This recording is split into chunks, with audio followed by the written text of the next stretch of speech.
Hello दोस्तों, आज की वीडियो में हम एसबीआई के बेस्ट निफ्टी इंडेक्स फंड के बारे में बात करने वाले हैं, क्योंकि यह फंड उन लोगों के लिए सेफ फंड है जिनकी एज अभी 30 साल से लेकर 60 साल तक है। चूँकि यह फंड इंडेक्स में आता है तो इस फंड में भारत की टॉप 50 यानी कि भारत की इकोनॉमी में पैसा लग रहा है। तो बिल्कुल भी आप लोगों को घबराने की ज़रूरत नहीं है, बिल्कुल आपका पैसा सेफ लग रहा है। अगर आपको भारत पर विश्वास है तो टॉप 50 कंपनी इसके अंदर लिस्टेड हैं, जिसमें हमारा रिस्क बहुत ही कम हो जाता है एंड जो इसका रिटर्न मिलता है आपको, तो रिटर्न थोड़ा बहुत यहाँ पर ऊपर नीचे होता है, बट यहाँ पर रिस्क ही नहीं होता है यह फंड।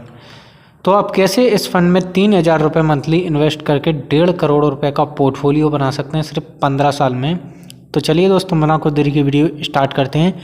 तो हम बात कर लेते हैं इसके कुछ बेसिक्स ऑफ फंडामेंटल के बारे में, क्योंकि बिना फंडामेंटल जाने आप इस फंड में इन्वेस्ट नहीं कर सकते, क्योंकि आपका लॉस हो जाएगा ना। तो फंड का नाम है FTI Nifty, SBI Nifty index fund direct plan growth fund का नाम है।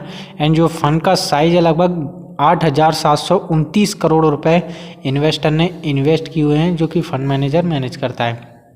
एंड इसकी एनएवी की बात करें तो लगभग अभी के टाइम में इसकी जो एनएवी है वो लगभग 220 रुपये पॉइंट 80 पैसे है इसकी एनएवी। एंड आप इस फंड में मंथली एसआईपी शुरू कर सकते हैं सिर्फ 500 रुपये से। मैक्सिमम आप इसको कितना भी ले सकते हैं। एंड अगर आप इसको लमसम करना है, यानी कि आप एक बार में पैसा इन्वेस्ट करना चाहते हैं, तो लगभग 5,000 से आप लमसम इन्वेस्टिंग कर सकते हैं। मैक्सिमम आप इसको 10 लाख तक या फिर 1 करोड़ तक कितना भी आप इसको कर सकते हैं। एंड बात करें इसके शेयर्स होल्डिंग की, तो लगभग 50 शेयर्स होल्डिंग इस फंड में है। मैंने पहले ही कहा था कि टॉप 50 कंपनीज़ में इस फंड में पैसा लगता है। जैसे HDFC बैंक LTD हो गया, तो लगभग इसमें 12.58% का यहाँ पर इसके अंदर पैसा आपका लगा हुआ है। एंड ICICI बैंक LTD में 8.46%, रिलायंस इंडस्ट्री LTD में 8.9% एंड इन्फोसिस LTD में लगभग 6.17%। एंड ऑल सेक्टर में आपका जो पैसा है वो यहाँ पर लगा हुआ है। एंड बात करें इसके जो फंड के रिटर्न की, तो लगभग 1 साल में इस फंड ने हमें 12.58% का रिटर्न फंड पर दिया है। एंड पिछले 3 साल में इस फंड ने हमें लगभग 11.87% का रिटर्न फंड पर दिया है। एंड 5 साल में इस फंड ने लगभग 15.29% का रिटर्न दिया है। एंड अगर हम इसके ऑल की बात करें, यानी कि लगभग 12 साल हो गए इस फंड को लिस्टेड हुए कंपनी में, तो लगभग इस फंड ने 12 साल में हमें 12.52% की रिटर्न फंड पर दी है। तो आई होप आप इतना तो समझ गए होंगे कि लगभग इसको हम 12% मानकर चलते हैं, इसको एक्सपेक्टेड 12% इसको मानकर चलेंगे हम। एंड बात करें इसके टैक्स की, क्योंकि बिना टैक्स के अगर आप टैक्स नहीं जानोगे तो आपका एक्सपेंशन जो टैक्स है वो बहुत ही ज़्यादा लगेगा, तो आपका जो प्रॉफिट है वो आपको कब मिलेगा। तो चलिए हम इसको टैक्स के बारे में थोड़ा जान लेते हैं। इसका जो एक्सपेंस रेशियो है वह लगभग 0.23%, यानी कि बहुत ही कम है। लगभग 100 रुपये में मान लीजिए, अगर आप 100 रुपये इन्वेस्ट करते हैं तो 0.23% यानी कि 23 पैसे आपका जो फंड मैनेजर है मैनेज करने के आपको जो चार्ज है वो लेता है। और ये इंडेक्स म्यूचुअल फंड है, तो इसमें आपका जो एक्सपेंस रेशियो है वो बहुत ही कम लगता है, क्योंकि ये म्यूचुअल फंड नहीं, जो ये इंडेक्स म्यूचुअल फंड है टॉप 50 कंपनीज में आता है। एंड इसका जो एग्जिट लोड है, एग्जिट लोड लगेगा आपका 0.20% अगर आप 15 दिन से पहले पैसा विड्रॉ करते हैं आपके फंड पर। एंड सरकारी टैक्स की बात करें तो लगभग शॉर्ट टर्म में आपका 20% टैक्स लगेगा एंड लॉन्ग टर्म में लगेगा आपका 12.5% टैक्स। अगर आप इसको 1,25,000 प्रॉफिट पर आपके टैक्स लगेगा। अगर 1,25,000 आपका प्रॉफिट है उस पर आपका जो टैक्स है वो लगता है। प्रोज एंड कॉन्स, इसका मतलब है अच्छाई या फिर बुराई। तो हम इसको प्रोज में देख लेते हैं, पहले इसकी अच्छाइयाँ देख लेते हैं। तो लोअर एक्सपेंस रेशियो है।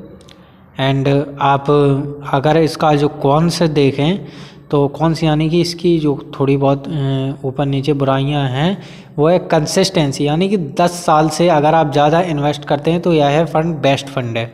एंड लोअर अल्फ़ा इसका पिछले 3 साल में इस फंड ने लगभग 1.62% जो रिटर्न है वो घट कर दिए। यानी कि मान लीजिए अगर आप ये फंड 13% दे रहा था 5 साल पहले 4 साल पहले, तो 1.62% इसका घट गया है। तो एवरेज यहाँ पर आप मानकर चल सकते हैं इसको थोड़ा बहुत। एंड अगर आप लॉन्ग टर्म में इन्वेस्ट करते हैं तो ये स्टेबल हो जाएगा बिल्कुल। एंड जैसे माना कि आपने मंथली इन्वेस्ट किया, हम इसको 20 साल के लिए लेते हैं। 20 साल का जो प्लान है वो अपना 20 साल के लिए हम इसको लेते हैं। एंड अभी हम इस फंड में 4 साल के लिए इन्वेस्ट करते हैं। 12% की CAGR रिटर्न रहेगी अपनी। एंड जो अपना इन्वेस्टेड अमाउंट हो जाएगा वो हो जाएगा 4 साल बाद 1,44,000 रुपये, लगभग 3,000 रुपये इन्वेस्ट करने के बाद। एंड जो उसकी एस्टिमेटेड रिटर्न बनेगी वो लगभग 41,505 रुपये बनेगी। एंड 1,85,505 रुपये टोटल वैल्यू इसकी हो जाएगी। एंड अगर हम इसको लमसम कर दें, यानी कि हम इसको एक बार में इन्वेस्ट कर दें 4 साल के बाद, तो लगभग 1,85,505 रुपये को हम 20 साल के लिए लमसम कर देते हैं, तो इसकी जो एस्टिमेटेड रिटर्न बनेगी वो बनेगी लगभग 16,03,931 रुपये। एंड इसकी जो टोटल वैल्यू बनेगी 17,89,436 रुपये बनेगी 20 साल के बाद। एंड अगर हम इसको 15 साल के लिए इन्वेस्ट करें तो लगभग 15 साल में 3,000 रुपये मंथली SIP की बात कर रहा हूँ मैं। अगर हम इसको 15 साल के लिए करते हैं तो जो अपना इन्वेस्टेड अमाउंट हो जाएगा वो हो जाएगा लगभग 5,40,000 रुपये। एंड इसकी जो एस्टिमेटेड रिटर्न बनेगी वो बनेगी लगभग 9,73,728 रुपये। एंड इसकी जो टोटल वैल्यू बनेगी वो बनेगी लगभग 15,13,728 रुपये। क्योंकि मैंने पहले ही कहा था कि अगर आप इसको लंबे समय के लिए इन्वेस्टिंग करते हैं तो बहुत ही अच्छा पोर्टफोलियो आपको देखने को मिलेगा। एंड हम इसको अगर 20 साल के लिए लमसम कर देते हैं 15 लाख रुपए को, तो लगभग ये इसकी जो एस्टिमेटेड रिटर्न बनेगी वो बनेगी लगभग 1,30,88,136 रुपये। एंड इसकी जो टोटल वैल्यू बनेगी वो बनेगी लगभग 1,40,41,086,1,86,041 रुपये बनेगी। तो कुछ इस तरीके से इसकी जो पावर ऑफ कंपाउंडिंग है, इसकी पावर ऑफ कंपाउंडिंग आपको देखने को मिलेगी। जैसे मान लीजिए अगर आप 15 साल के लिए इन्वेस्टिंग कर रहे हैं, 3-3 हज़ार आपने 15 साल के लिए इन्वेस्ट किया एंड उसको 20 साल के लिए फिर लमसम कर दिया 15 साल के बाद निकालने के बाद, इसी फंड में फिर 20 साल के लिए इसको इन्वेस्ट कर दिया आपने 15 लाख रुपए, तो आपका जो बनेगा वो बनेगा 1,46,01,864 रुपये बनेगा। एंड आई होप आप इतना तो समझ ही गए होंगे कि यहाँ पर लॉन्ग टर्म का खेल है एंड रिस्क यहाँ पर लो होता है, तो रिटर्न भी यहाँ पर आपका लो होता है क्योंकि रिस्क बहुत ही कम है। तो इसे कहते हैं द पावर ऑफ कंपाउंडिंग। सिर्फ 15 साल में 3,000 रुपये इन्वेस्ट करके आप अपनी अगली जनरेशन के लिए लगभग 1 करोड़ रुपए छोड़कर जाएंगे। टैक्स वैक्स जो भी लगता है आपका, क्योंकि इंडेक्स फंड में आता है तो रिटर्न थोड़ा कम होता है एंड रिस्क भी बहुत ही कम होता है। तो आप अपनी अगली जनरेशन के लिए इस फंड में इन्वेस्ट कर सकते हैं। एंड अगर आपको इन्वेस्टिंग, ट्रेडिंग या फिर स्टॉक मार्केट से रिलेटेड कोई भी जानकारी चाहिए हो तो आप बेझिझक होकर मुझे कमेंट कर सकते हैं। मैं आप लोगों को पूरी जानकारी दे दूँगा कि आपको क्या सीखना है बिल्कुल। तो चलिए दोस्तों, मिलते हैं नेक्स्ट वीडियो में, तब तक के लिए बाय बाय दोस्तों। Thanks for watching my